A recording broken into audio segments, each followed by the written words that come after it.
Hello everybody, welcome to my class. और आज का विषय है हिंदी का ग्रामर। जैसा कि हम पिछले क्लास में हमने क्या पढ़ा था, हमने भाषा पढ़ा था, भाषा के रूप, है ना, उसका अध्ययन हम कर चुके हैं। तो आज का जो विषय है, आज का जो टॉपिक है वो है लिपि, है ना। तो लिपि क्या है, लिपि किससे कहते हैं, तो चलिए हम इस विषय में हम पढ़ते हैं। अच्छा, उससे पहले मैं आप लोग से बात बोलना चाहूँगी कि आपने कभी सोचा है कि अभी जब हम लोग बोल रहे हैं, है ना, जो हम अभी बोल रहे हैं, मैं जो भी बोल रही हूँ उससे एक ध्वनि उत्पन्न हो रहा है ना, एक साउंड निकल रहा है कि नहीं। तो इन साउंड को, इन ध्वनियों को जो हम लिखते हैं, लिखकर प्रकट करते हैं, इसे ही हम लिपि कहते हैं। तो आइए चलिए हम इसके बारे में अध्ययन करते हैं। तो लिपि किसे कहते हैं, है ना, लिपि किसे कहते हैं। भाषा में ध्वनियों को लिखने के लिए जिन संकेतों या चिन्हों का प्रयोग किया जाता है उन्हें लिपि कहते हैं, है ना। जैसे अभी हम लोग कौन सा भाषा का यूज़ कर रहे हैं, कौन सा भाषा उपयोग कर रहे हैं, हिंदी, है ना। अभी मैं हिंदी बोल रही हूँ, तो हिंदी में जैसे वर्णमाला हमने पढ़ा है ना, स्वर वर्ण, व्यंजन वर्ण, है ना। तो स्वर क्या क्या है, स्वर हमको तो पता ही है, स्वर क्या है, स्वर 11 होते हैं, है ना। तो स्वरों में सबसे पहले क्या आता है, अ, है ना, आ, ई, उ, री, है ना, और आगे भी है। तो जो ये ध्वनि निकल रहा है, हमारे मुंह से जो साउंड निकल रहे हैं ना, इन्हीं को जब हम लिखते हैं, लिखकर प्रकट करते हैं। जैसे अ कैसे लिखेंगे हम, ऐसे, है ना। ये क्या है, हमने लिखा, है ना। तो ये जो लिखने का विधि है, ये जो चिन्ह है, चिन्ह को हमने लिखकर प्रकट किया है ना।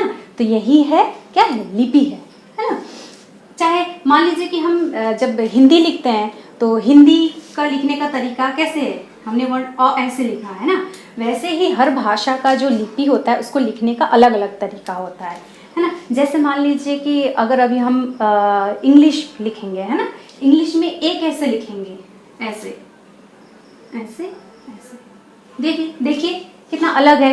हिंदी में अ हमने कैसे लिखा है और अंग्रेजी में ए हमने कैसे लिखा है ना, समझ रहे हैं ना। तो जो हम लिखकर प्रकट करते हैं, जैसे अभी अगर मैं बोलूँ आलू, तो ये शब्द हमने बोला, आलू बोला, है ना। तो आलू को हम अब लिख भी सकते हैं, है ना। आलू को हम ऐसे में ये है आ की मात्रा, ल में बड़ी की मात्रा, है ना, आलू, है ना। तो क्या हम ऐसा नहीं बोल सकते हैं कि भाषा को लिखने की जो विधि है ना, जो ढंग है, वो लिपि कहलाती है ना। तो आपको समझ में आया लिपि क्या है। और हम जो अभी क्या बोल रहे हैं, हिंदी बोल रहे हैं, तो जो लिखने की विधि है, हिंदी लिखने की जो विधि है, वो हम देवनागरी भाषा में, देवनागरी लिपि में लिखते हैं, है ना। तो चलिए आगे हम इन भाषाओं के लिपियों के बारे में जानते हैं, है ना। तो हिंदी की लिपि क्या है, देवनागरी। संस्कृत देवनागरी। उर्दू की लिपि क्या है, फारसी। अंग्रेजी रोमन। पंजाबी गुरमुखी। ठीक है।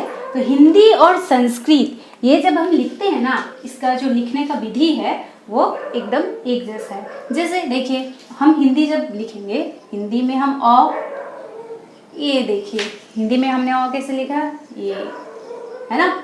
उर्दू की जो लिपि है वो अलग है, क्या है, वो फारसी है ना। अंग्रेजी का रोमन है, पंजाबी का गुरमुखी है। लिपि क्या है, जो भाषाओं को लिखने की जो विधि है या जो ढंग है, हम जिस प्रकार से लिखते हैं, हम जो बोल रहे हैं, जो ध्वनि उत्पन्न हो रही है, इनको जो हम लिखकर प्रकट करते हैं, तो वही क्या है, लिपि है। और अलग अलग भाषाओं की अलग अलग लिपियाँ होती है ना। तो लिपियों के कुछ भाषा यहाँ पे है और उनके कुछ लिपियों का नाम लिखा है वहाँ पे, है ना। तो आशा कर रही हूँ कि आप लोग को ये लिपि के बारे में अच्छे से समझ में आया हो, है ना। अच्छा, अब हम व्याकरण के बारे में पढ़ेंगे, है ना। हमें व्याकरण के बारे में जानना है ना। व्याकरण क्या है, इसकी उपयोगिता क्या है ना। वैसे तो भाषा हर कोई बोल लेता है ना, जो पढ़ा लिखा नहीं होता है उससे भी भाषा बोलने आता है कि नहीं। कितने सारे अनपढ़ लोग हैं, है ना, जो जिनको पढ़ना लिखना उन्होंने कभी भी नहीं सीखा है, लेकिन वो भी तो भाषा बोलते हैं, है ना। तो व्याकरण क्या है, इसकी उपयोगिता क्या है, हाँ, तो आइए पढ़ते हैं कि व्याकरण हमें भाषा के शुद्ध और मानक रूप का अध्ययन या ज्ञान कराता है ना, कि हम जो भाषा बोल रहे हैं, है ना, वो सही से बोल रहे हैं कि नहीं। प्रत्येक भाषा का एक नियम होता है ना, तो हमें उसे ठीक तरीके से बोलना और लिखना पड़ता है ना।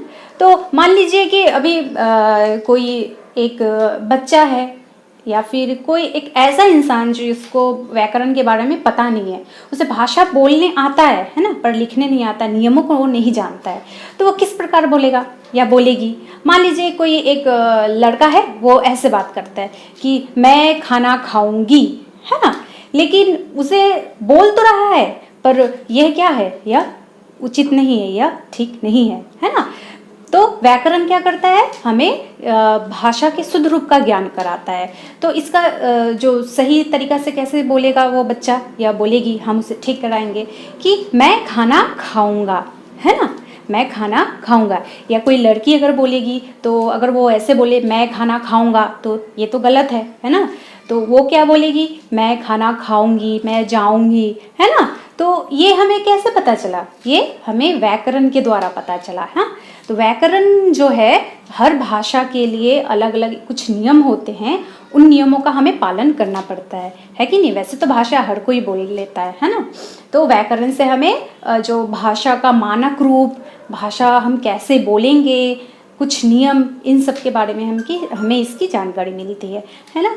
तो आशा करती हूँ आपको व्याकरण के बारे में समझ आ गया होगा, है ना। तो अब हम मिलते हैं हमारे अगले क्लास में, ठीक है।